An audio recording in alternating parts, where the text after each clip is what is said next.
Maggie. I'm a licensed clinical psychotherapist with degrees in psychology, theology, and marriage and family therapy, a national certification in dialectical behavioral therapy, and a national certification in integrative mental health. In this video, I'm not looking to diagnose anyone. I'm only willing to offer insight into situations like these.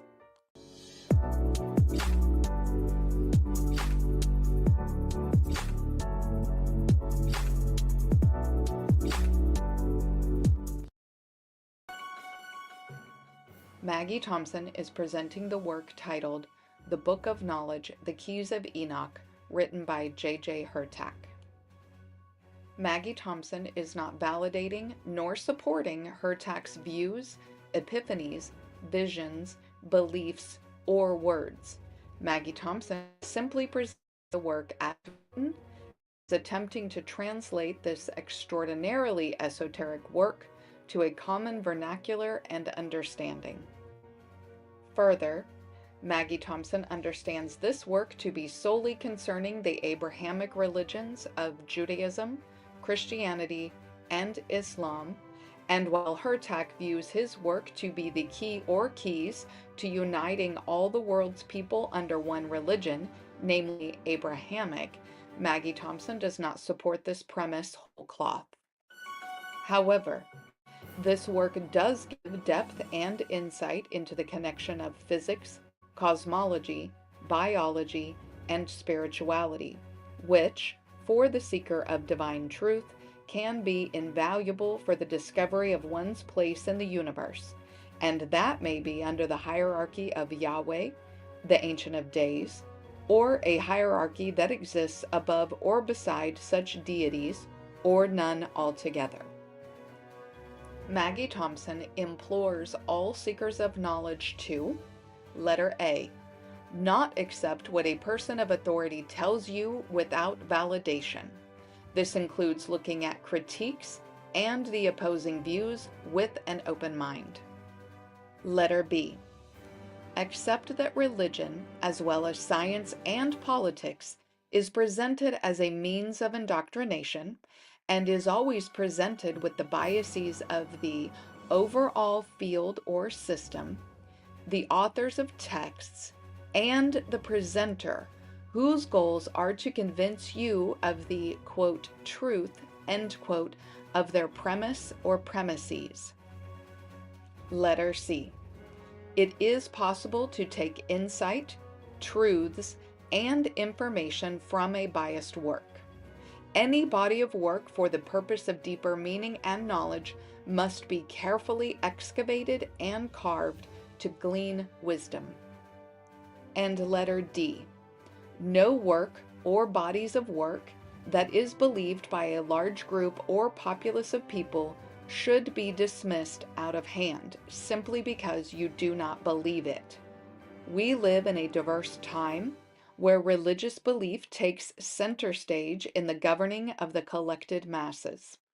To truly understand the barriers and gateways to your personal success and fulfillment, you must accept that believers of any kind can and will do what is necessary to meet their goals. Hello, hello. So we're going to talk about the Book of Knowledge, the Keys of Enoch. We're in part 25. We are exactly halfway in the book. We've made it halfway. Aren't you excited? We're going to talk about key 2-1-2, pages 277 to 284. This key states, the keys to the future physics are given in the cross-matching of geometries and color codes, which will allow the structure of chromosomes to carry consciousness across light time zones. There is a color code in everything. So before we get into it, let's say hi to some people who are here. Adric is first. He says it's on. Auntie is here. Hi with the peace sign. My favorite auntie. Armando is here with the peace sign as well. Diedrich Smith is here. Hello to you and welcome. Cosmic Surfer TV is here. Hello. Adrian Hicks says, let's go. Lots of O's. Spain Man is here. He says, hola, hola, ay. ¿Cómo estás you, Spain Man? Adrian says, wait, did she just say she's talking about the religion of Abram's hammock? No, Abrahamic. Oh, Adrian, ham hocks. I'm not making beans, so no ham hocks or greens. Also, hashtag Pivot Point Wednesday. Kareem Austin is here. Hello to you as well. Spademan says no pork on the fork. So welcome everybody. And to those of you watching from the clouds, please feel free to say hello. This is the best live tribe on YouTube. You will be welcomed in. However, if you get inappropriate, you'll be banned pretty quickly because I just don't mess with that. We're here to learn, not to mess with trolls. So, and to, talk about it and break some things down. So, but this is the best live tribe on YouTube. And shout out to the replay gang. There's going to be a couple questions I asked to kind of test yourself on something. Please feel free to do that in the replay and put those comments in. One last thing, I want to thank everybody for 1,000 subscribers. It is mind-boggling to me that I have 1,000 subscribers, that there are that many people who are interested in talking with me and discovering with me everything about the universe. So thank you guys so much. I appreciate you so much. I am so very close to being fully monetized. I think I need like 30 watch hours or something like that, which is just wild to me. I do have the super chats. I've had those for a little bit, but that whole ad stuff will be in soon. So, that's really, really exciting. Adrian is down with the ham hocks. Okay, so let's talk about this physics and light and geometry and all this. So we're going to use multiple concepts, including the TVA from Disney's Loki series and also some Star Wars stuff, to make J.J. Hertog's excessively esoteric work into something not soteric. I will be critiquing his premise as well as offering some guidance because it's become clear to all of us that this work is the pinnacle of Christian dispensationalism and Jewish mysticism. So it's kind of the playbook, and we're gonna use it as such. Oh, thank you, Adric. 1K for the win. Yay. It's so exciting. So exciting. Yay. And Spain Man celebrating too.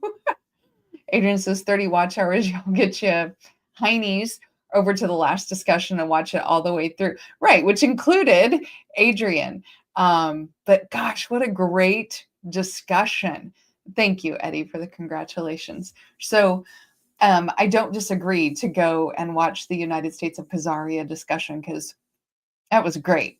That was great. Okay, so this key focuses on physics, geometry, and light. The full reading of the text is available on this channel. You can read it at your leisure or listen at your leisure if you want to. Sometimes it'll give you a little bit deeper insight. You can do it before, you can do it after, you can do it not at all, because I'm going to read some of the highlights. So let's look at the highlights. This key speaks of the biological synthesis of geometries and color codes within the chromosomal factors, which carry a physical form of consciousness between time zones. Okay, geometry and color codes. Okay. All right, I'll keep it straight. All right, so the reason why vast numbers of humanity have not used the language of color is because man has basically remained under the power of the fallen illuminaries. He uses functions which are orientated. I can't stand that. It's oriented. Anyway, he uses functions which are orientated basically within the duality of black and white. Therefore, his conceptual ability does not work with other polychromatic vibrations. So, for hundreds of thousands of years, if not a million years, Human beings communicated in ways more profound than words. We have a heavy reliance on language now, but that's not how it always was. Our ancestors spoke in geometry. Look at our ancient ancestors, right? They spoke in geometries, in vibrations, and the resonance of colors, the language of nature itself. That's how they spoke. Sound, light, and form technologies embedded into sacred patterns like the tree of life were transmitted through chants, through rhythms, and harmonizing the mind, the body, and the spirit. Just take Kemet as one example. Her talk supposes humanity never understood sacred geometry and vibration. But how do these ancient cultures exist then? How does Kemet, who taught Greece math, harmonics, resonance, and art, even exist then? Well, the Great White Brotherhood didn't invent it, so it never happened. That's kind of what it seems like her talk is saying. Or is it through manifest destiny, eminent domain, colonization, and war that it was stripped away? People silenced, people annihilated, genocides happened, and then they were all replaced by systems that glorified the written language over vibrational knowledge. I think it's that plus the age old, we're all sinners, we're sick, we're dumb, we're morally corrupt, we're terrible, blah, blah, blah, blah, blah. That trope to make us think that we need to hand over control of ourselves for somebody else to fix us. We fell for it at least once. Let's hope we stop falling for it. Let's hope. Okay, aliens. Adrian said, it must be. How could it be anything else? Right? Black people couldn't do that without the Great White Brotherhood. Are you kidding me? Come on. I'm being facetious, people. I'm being sarcastic. Okay, let's keep going. Over the millenniums, the admixture, so now we're talking genes, the admixture allowed for gene pool mutation between the root races and the higher races so that the connecting linkages of genetic modeling were lost. That statement right there just proves how racist her talk is, regardless of what he says. Because he said many times, no, it's not racist. The Great White Brotherhood is all. Da, da, da, da. He makes a mention of root races. And it's not just him calling something root races. What he just said is a vote for eugenics. Because who is the higher race then? Okay, well, then we have to know what the root races are. And I'm going to go into it a lot more next Wednesday, but this comes from Blavatsky. This comes from Theosophy, okay? She made up root races. That was her theory. And she said that Black, mostly Black, and some brown people were remnants left over who didn't evolve. So they were part of the root races. So he just proved himself to be racist and viewing whiteness as a more evolved version of humanity. Look at you. Thank you, Adrian, just because she's a hardworking woman. Thank you so much. That's so sweet. We're really celebrating this 1,000 tonight. That's awesome. Okay, let's keep going. I can't get sidetracked because you guys know I will squirrel off very easily. Okay. Then he says, this seventh ray is used by the higher lords of light to combine the mathematical frequencies of color within sound ranges that are not audible to the human ear. Okay, well, we know, like, it's all vibratory, right? That's how our brain hears and sees. We pick up vibrations and then we translate them in our brain. So, okay, that makes sense.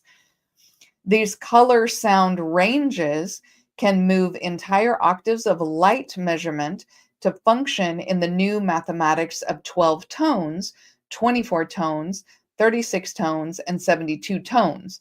This is the foundation on which man can receive the music of the spheres. Did you guys know that music was always tuned to 432 hertz? That's how music was tuned to that until Hitler. He had music tuned to 440 hertz. And if you guys remember the show I did on the like emergency broadcast system and 440 hertz, why they use 440 hertz? Well, Hitler used it and said all music had to be tuned to 440 hertz because it makes people more susceptible to subliminal messages and to propaganda. And guess what? We never ever went back. We still tune our music to 440 hertz because they like it that way, right? So when he's talking about these sound frequencies, that literally made me think of how we don't tune our music to something that is natural for us to hear. All right, we're going to keep going because at some point I'm going off on a rant a little bit. So then he says, color and sound are the most important energy structures for the imprint embodiment of the soul form. They are the modeling ground structures which shape the visible and invisible Nogan shells from all pre-existing geometries. Okay, so what the heck is a Nogan shell? We got to talk about that. Oh, Western civilization, Spain man had said. I missed that one. Sorry about that. Okay, Hertok defines the Nogan shells as shells surrounding the body created by energies of contemplation. The veils of color and sound generated around the body in contemplative ecstasy of God. So praying or thinking of God, okay? Because he never can say anything simply. Anyway, the spherical screen of colors created around the energy force field of man through which your body vehicle as your natural soul is prepared to monetarily be united with the living light. Man, he used a lot of words to say aura. That's just an aura. That's all he described there is an aura. And he wanted to rename it because you know how he does. He has to change the meaning of words, and then he has to say something that's already a thing, assign a new word to it, and make it like he made it up the whole time. It was him the whole time. Western civilization and colonization. Anyway, so what he's talking about is an aura, okay? It's an aura. And this is how this is what he's saying. This is how these entities are going to kind of dock with an individual who, according to her talk, will give up and he has said this multiple times, we've already gone over this. So the person will give up their physical body and spiritual soul to this entity to be a shell for that entity to operate as an avatar and biotransducer. That's what her talk said, not me, but I'll pass. I don't want to do that. No thanks.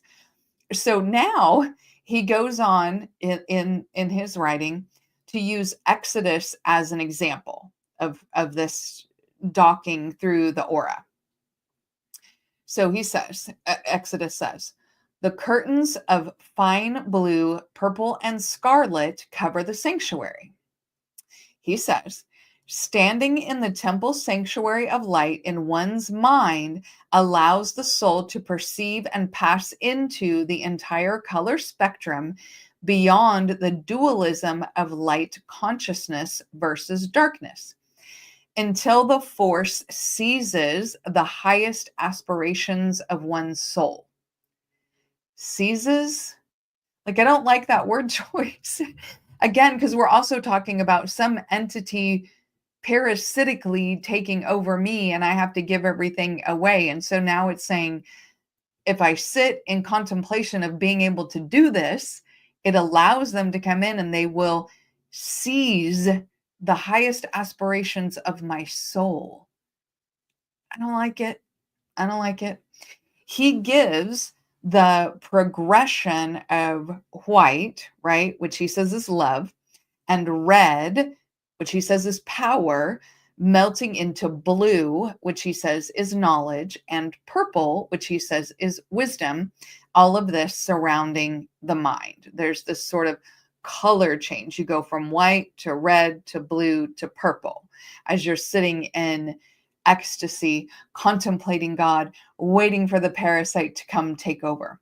Okay, let's talk auras real quick, because you know how he likes to redefine things and use them for his own purpose. And we'll talk about them from a scientific perspective. It's not all woo woo. Okay. So, from a scientific perspective, auras are bioelectromagnetic fields and thermal radiation. That's what they are.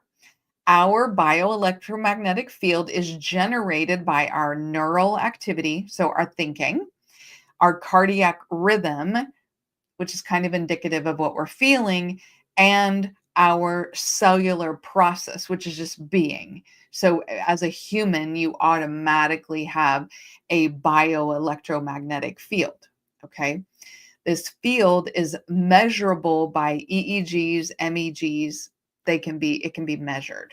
We also radiate infrared heat. Okay, this is our thermal heat that we radiate. This is how thermal goggles, night goggles work. It picks up people's signatures, right?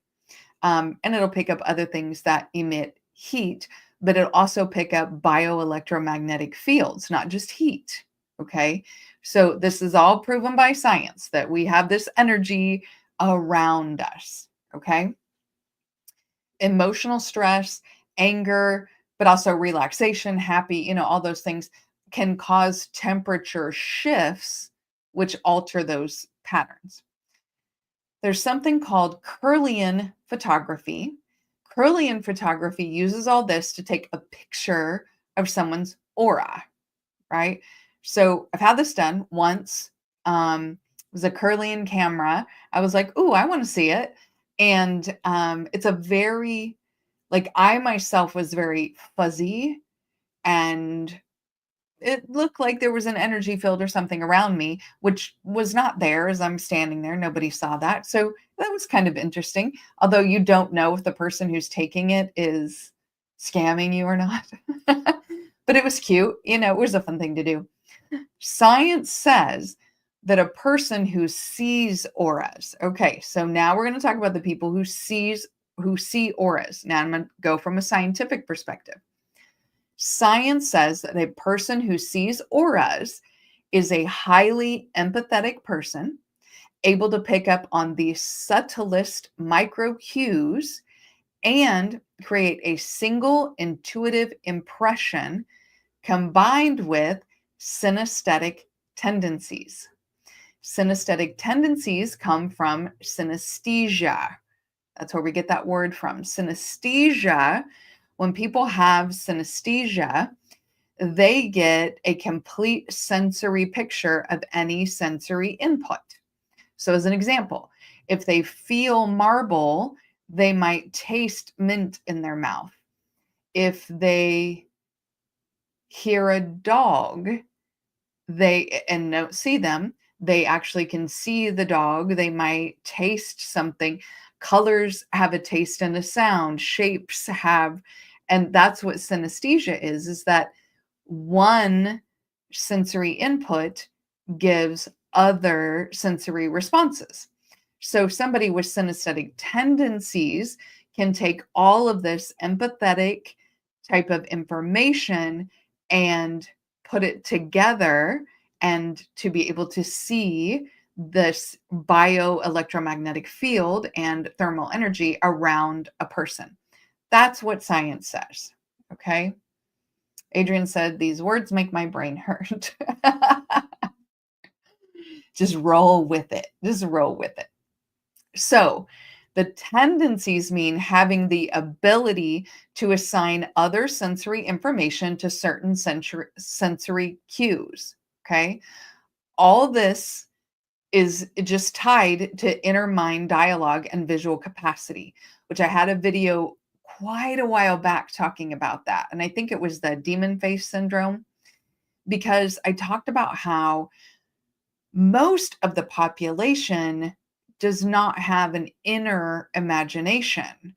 They also don't have an inner dialogue. They don't dialogue with themselves inside their mind. They don't talk to themselves. They can't imagine pictures of things. So having these synesthetic tendencies are very tied to inner mind dialogue and visual capacity, this inner visual capacity. Okay. Yeah. The reason why we simply call Kool-Aid red, because when you say, what flavor is it? Red, you know exactly what it tastes like. Okay. So if you guys are interested, Replay Gang can do this too. You guys can do this in the live.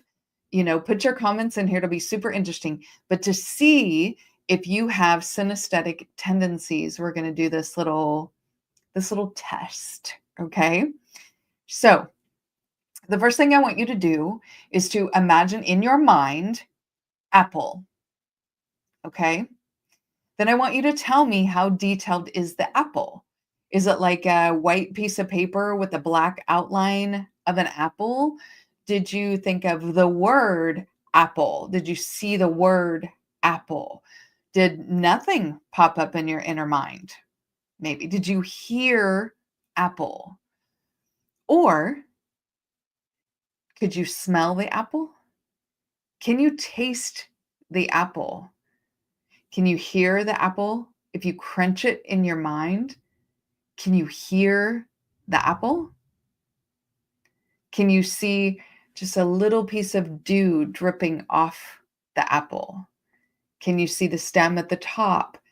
Can you see the other end of the stem? I don't know what it's called, that's on the bottom, right? Can you see the dots that are in the apple? But again, can you smell it? Can you taste it? Can you hear it? Can you feel it in your imagination? If so, that's step one. That is synesthetic tendencies, because the only sensory cue I gave you was the word apple. You heard apple. And all of a sudden, you can see it, feel it, hear it, taste it, all of that. That is synesthetic tendencies. That's why it's tied to inner mind dialogue and the inner visual capacity. Okay. Nobody's responding. I'm not giving you guys a ton of time either. I just want to know who saw, what did you see in your inner mind when I say, imagine apple? And I do want you to realize that most people aren't able to do much. They can see the word apple, maybe. They can hear apple in their mind, maybe a black and white kind of photo or a very like cartoonish picture.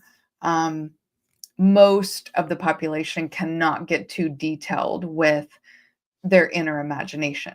So if it's not super detailed and you don't have all this other sensory information, that's okay. It just means you're normal. Okay. So we're going to move on to step two. Step two, we're going to go the other way. So that one was pretty simple-ish. Okay. Eddie said, I saw a red apple. Okay. Get more detail, right? Adrian said, I thought, where the hell is she getting apples from that have dew on them? I'm a city kid. Off of a tree. Okay. It was on a tree in my mind.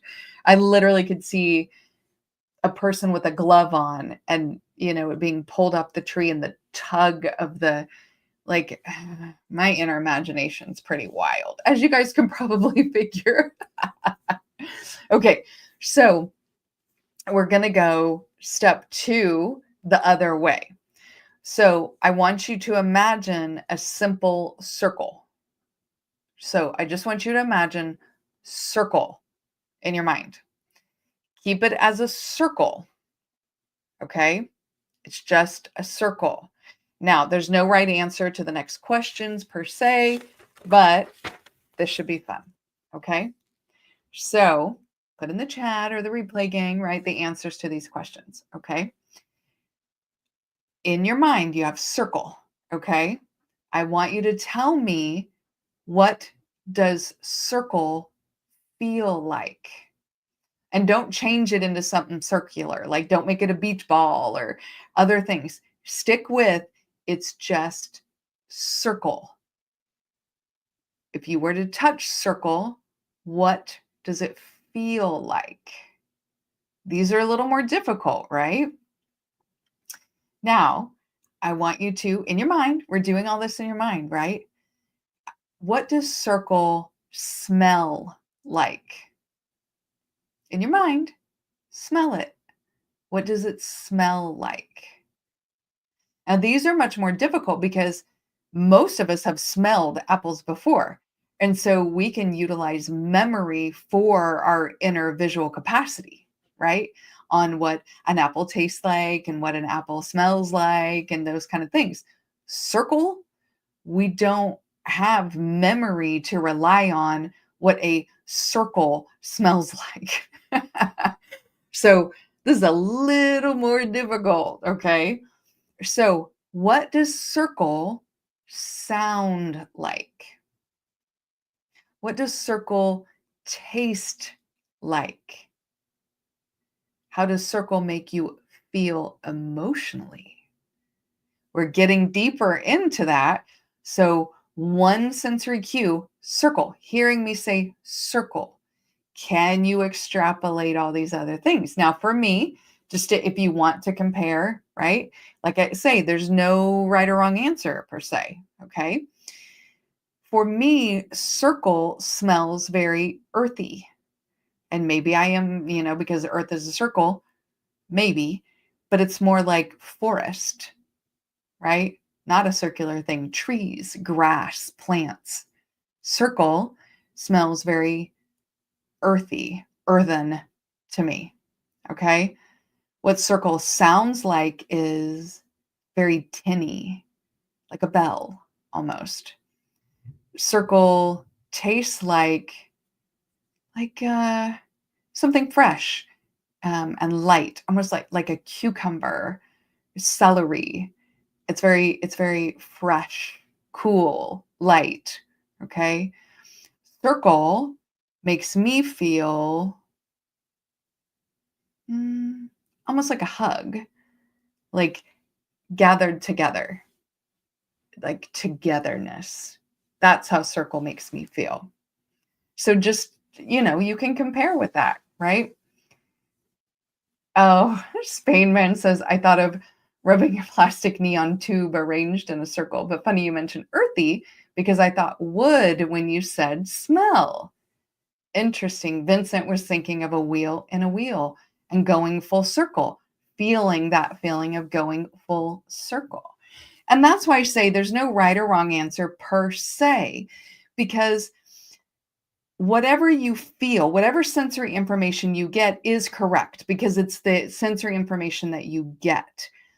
But the interesting thing that the CIA and a whole lot of other programs have done is people who have these synesthetic tendencies tend to give the same or very similar answers to questions like that about sensory input.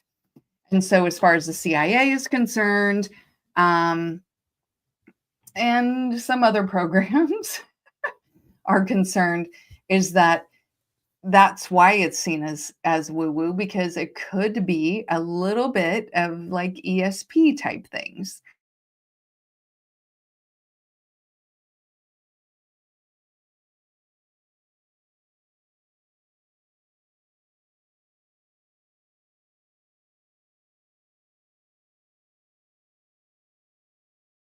A little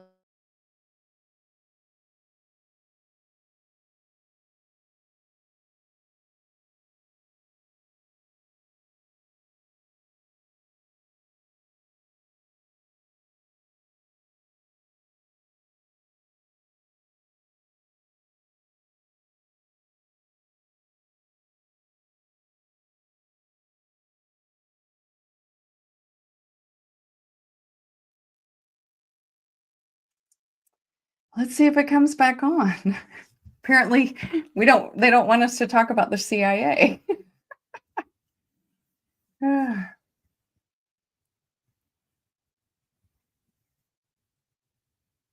Hmm. Still waiting for it to come back on. Okay. Hopefully. Hopefully. I had to switch how I'm doing the Wi-Fi. So I'm so sorry for that.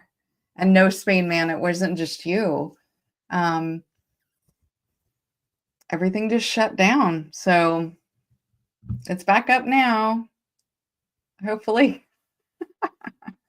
Hopefully. I'm keeping an eye on it over here so that if I see it happen again. Okay.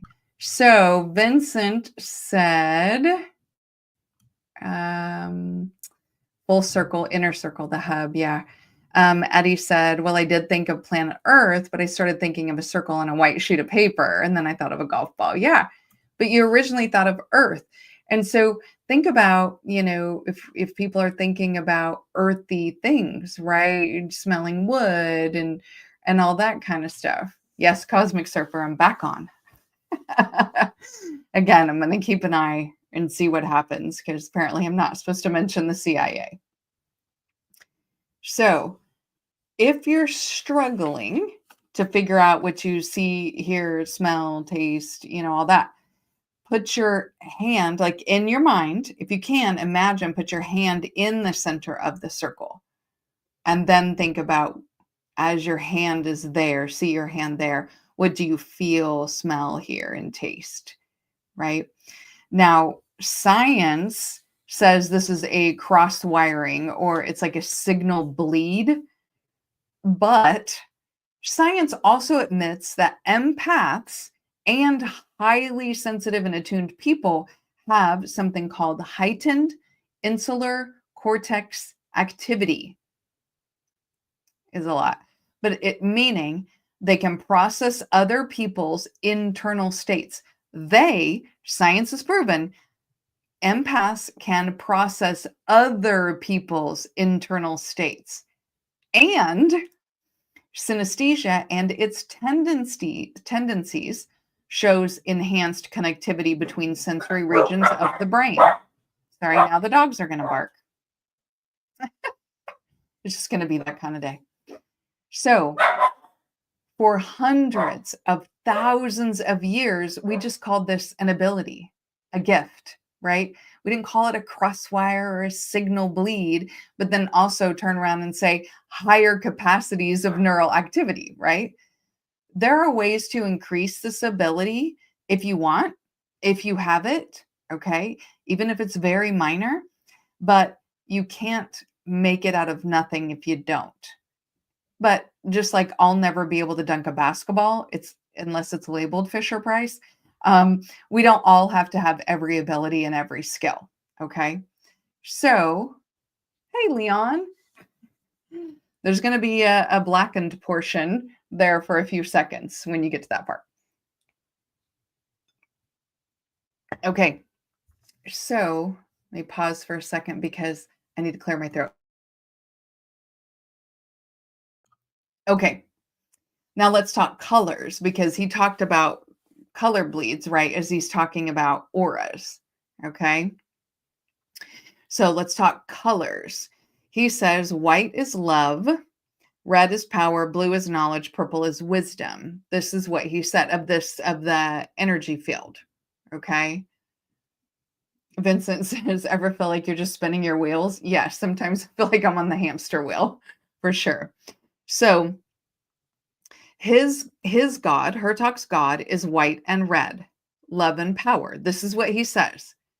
His God is love and power, white and red.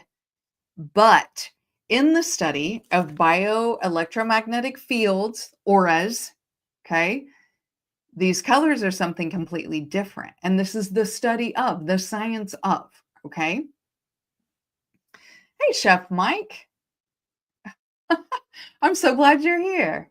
Okay, so in the bioelectromagnetic fields, red is not power. It is being angry and obstinate. Okay.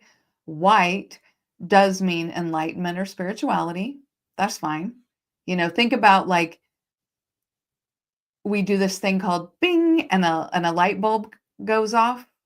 That actually comes from the study of bioelectromagnetic fields. That when you're enlightened about something, you get an idea about something, it shows as a white light. And so we represent it with the light bulb. Blue is communication and truth. Purple is psychic sensitivity.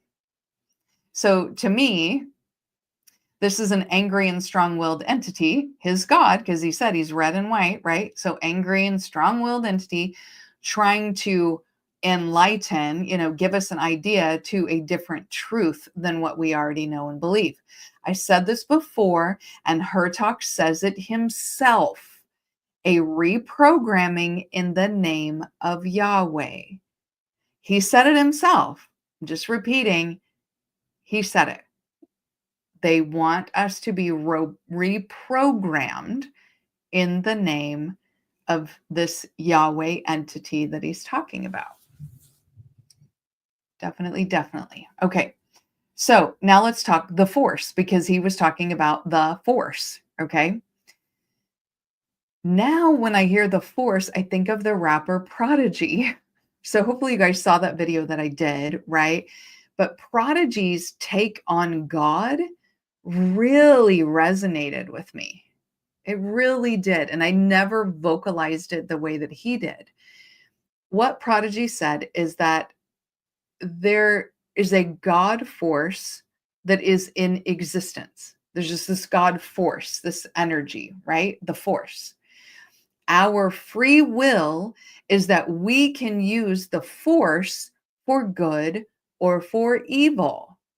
But those who use it for evil may be able to convince you that good is bad and bad is good.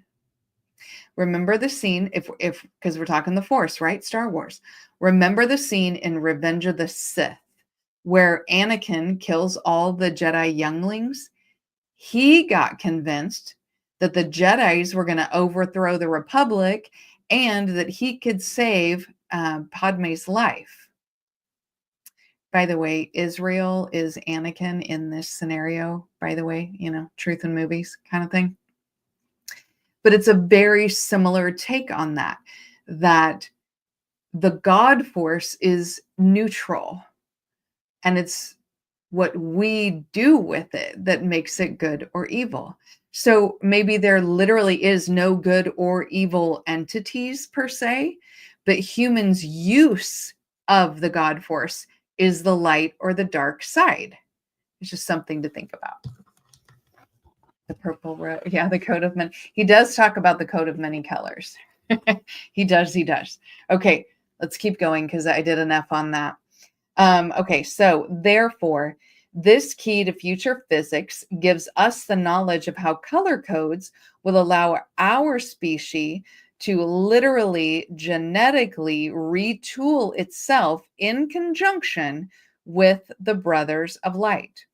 The Brotherhood of Man will have the power to genetically put together, if necessary, such faculties as eyes with polychromatic lenses that can filter light current and work with many levels of light enhancement. So he's talking about transhumanism, because remember he was talking about physics and earlier he was talking about biology and genetics. This is transhumanism. It's like artificially creating a spiritual awakening, right? Like we'll put these lenses in your eyes and then you'll see the things, right? So we're artificially creating a spiritual awakening. I mean, okay, so if they can program the lenses of your eyes, they can also make you see anything. And anything that you do see, they can alter, which is a little bit scary, right? So this mess, I'm just going to call it mess. This mess he's talking about is definitely the TVA, right? There's only one right path, and it's the one that we made up. right? But it's also the Force in Star Wars, because when Hertok speaks of the Great White Brotherhood, all I see is stormtroopers, right? And when he talks about that these entities want to use the Force to plug into you and then use your body as an avatar, because you give up your body and soul to these entities, it's that too. Necessary evil and for the greater good really are old tactics. And that's what Hertok is going for. He's like, well, that's how we evolve the species, right? Um, think Star Wars. Only Palpatine can save the galaxy from chaos, right? And only Hertok's divine counsel can guide evolution. I mean, a few broken eggs or dead people in the process is okay, right? Because God is good. Both claim moral superiority to justify their control. And don't we see that with this Christo-Jewish geopolitical cabal that we have right now? Moral superiority to justify control. It's all elitist systems disguising tyranny as enlightenment and salvation. The chosen ones is a scam. It's a grift. The baseline of the pyramid scheme, and that's pun intended. Remember what Yoda said in The Empire Strikes Back, one of my favorite quotes. Luminous beings are we, not this crude matter. And you know what the best lesson of that statement is? You were never meant to kneel to power. You were never meant to give up your body and soul to another entity. You were only ever meant to shine bright as the luminous being that you are. All right. I appreciate you guys being here tonight and being patient while we had a little technical difficulty interlude there. It was pretty brief. So we kind of got it together. I appreciate that. Some shows coming up, which are going to be very exciting. This Sunday, we're going to talk about the newest scientific studies and evidence coming from the pyramids. Now, it was stolen tech. Because they did ground penetrating scans, which they did not have the approval of Egypt to do, but we saw that all over the web. And we're going to be putting that with what we know about Kemet and Pythagoras, who studied all of that technology in Kemet for 22 years before he came up with all of his theories, which, spoiler alert, are every one of them about triangles and pyramids. So we're going to be talking about that information and that tech that comes out of ancient Kemet. So that's going to be this Sunday. Tuesday, the 5th of August, I'm going to be over on the Nameless Protagonist channel. We're going to be continuing to talk about transcending the avatar, mind, body, and spirit. So hopefully you guys can take advantage of that. And of course, every Wednesday, we'll be breaking down the Book of Knowledge, the Keys of Enoch. So we will continue to do that. Adrian and I plan to do another show about the Khazarians, where we will be, what's our next one? Our next part, we're going to be talking about the actual Khazarian Ashkenazi Jewish homeland, where it actually is. So we're going to be giving you lots of information about that. That should be pretty interesting, but we have not scheduled it yet. There's a lot going on. So yes, Chef Mike, luminous beings are we. So I appreciate you guys being here. Again, shout out to the replay gang. If I don't see you this Sunday, hopefully I see you Tuesday and Wednesday. Have a good night. I'm going to show you a picture of my dog. Please like the video if you haven't already. It really helps the algorithm to know what kind of things you like. Share where you think it's appropriate, especially to someone who you think needs to hear it. And don't forget to check out some of the wilder Pivot Point Wednesday shows. And last, don't forget to subscribe if you haven't already, especially if you want to break down complex concepts that make the esoteric not so teric, helping you on your journey to become your most authentic self. By subscribing, you'll join a community that thrives on curiosity and growth, and you'll never miss out on insights and some wild discussions. Let's uncover the universe together.